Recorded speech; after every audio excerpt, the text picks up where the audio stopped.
बाबा बागेश्वर धाम के धीरेन्द्र शास्त्री जो पर्ची निकाला करते थे, अब लगता है उसकी पर्ची जनता निकालने वाली है। हाल ही में घटनाक्रम ये हुआ कि धाम में जाने वाली महिलाओं को एक वैन में भर कर के ऐसी जगह पर ले जाया जा रहा था और वो वैन रोकी जाती है, महिलाओं से पूछताछ की जाती है। इसी के साथ ये खुलासा होता है कि धीरेन्द्र शास्त्री का बागेश्वर धाम किन किन चीज़ों से जुड़ा हुआ है। इससे पहले राम रहीम का घटनाक्रम, राम रहीम अंदर है। इससे भी पहले आशाराम बापू स्कूल चलाते हैं बच्चियों का, और उन बच्चियों के साथ जो अनैतिक कार्य करते हुए सबूत के साथ पकड़ने के कारण वो जोधपुर में जेल में बंद है। राम रहीम हुए और भी बहुत रहे हैं, लेकिन हाल ही में धीरेन्द्र शास्त्री, जिनको पीएम मोदी छोटा भाई कह देते हैं, उसके कंधे पे हाथ रख देते हैं। और धीरेन्द्र शास्त्री मशहूर हुए इन्हीं दिनों पर्ची निकालने के लिए। और इधर कई जादूगरों ने यह दावा किया कि ये काम तो हमारा है, अगर हम चाहते तो ये काम कर सकते थे, लेकिन ये गलत होगा, ये जादूगरी है।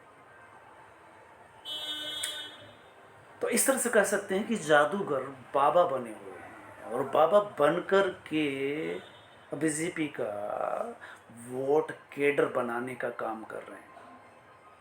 किस तरह से पार्टी की छवि लगातार गिरते गिरते इस हद तक पहुंच जाती है कि बाबाओं के बल पर आप, बाबा अनैतिक कार्य करते रहें, बाबा गलत कार्य करते रहें, बाबा अंधविश्वास बढ़ाते रहें, लोगों के विश्वासों से खेलते रहें, सरकार उनको पूरा संरक्षण देती है।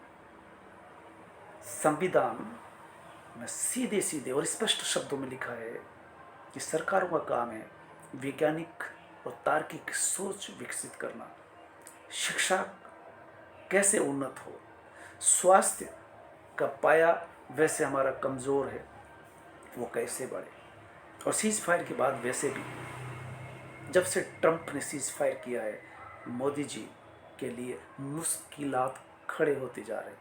ऐसे में धीरेन्द्र शास्त्री जो पर्ची निकालते हैं, उनकी पर्ची भी निकलने वाली है, निकल रही है। एक कहावत भारत में कितनी सहजता से कही जाती है कि जो दूसरों के लिए गड्ढे खोदते हैं, उस गड्ढे में एक दिन खुद को गिरना पड़ता है। चोर की दाढ़ी में तिनका क्यों कहा जाता है? दाढ़ी बढ़ाने से तिनका छुप नहीं जाता,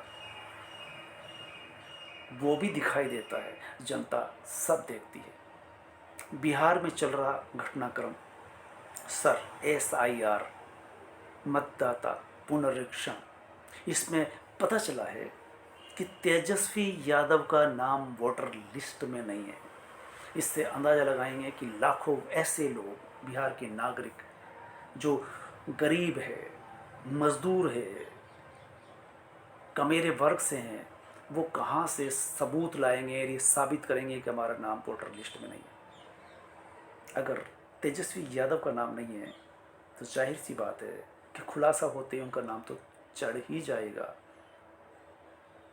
कितने ही सबूत है, लेकिन आम जनता मजदूरी करने जाएगी या चुनाव आयोग के चक्कर काटेंगे। तो धीरेन्द्र शास्त्री जैसे घटनाक्रम देश को झिझोड़ के रख देते हैं और देश फिर भूल जाता है। आशाराम का नाम अब उतना नहीं आता, वो ज़मानत के लिए कोशिश करते हैं।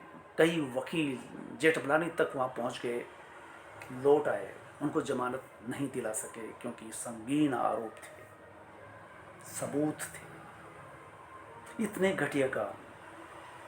वो कथित संत बाबा जो अक्सर कहते हैं कि पैसों से मोह मत रखो, इसे दान करो, संयम रखो और खुद उस संयम में कभी भी खरे नहीं उतर पाते। राम रही महल बना देते हैं, ज़मीन हड़पते हैं आसपास की गाँव की, और गुंडे पाल लेते हैं, बंदूकें चलती है। ये सब बाबाओं के यहाँ होते हैं, हथियार मिलते हैं उनके यहाँ।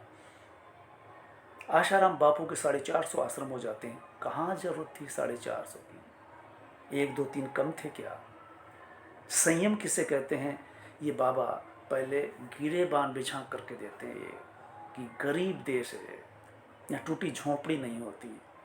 और ये 450 आश्रम लीगल इलीगल लोगों को प्रभाव में लेकर के, अधिकारियों को प्रभाव में लेकर के, नेताओं को ये दिखा करके कि हमारे पास कितना वोट बैंक है, वो भी इनकी सरपरस्ती करने लगते हैं, इनके पास जाते हैं सिर्फ इसलिए कि काले कारनामे वो कुछ भी करते रहें।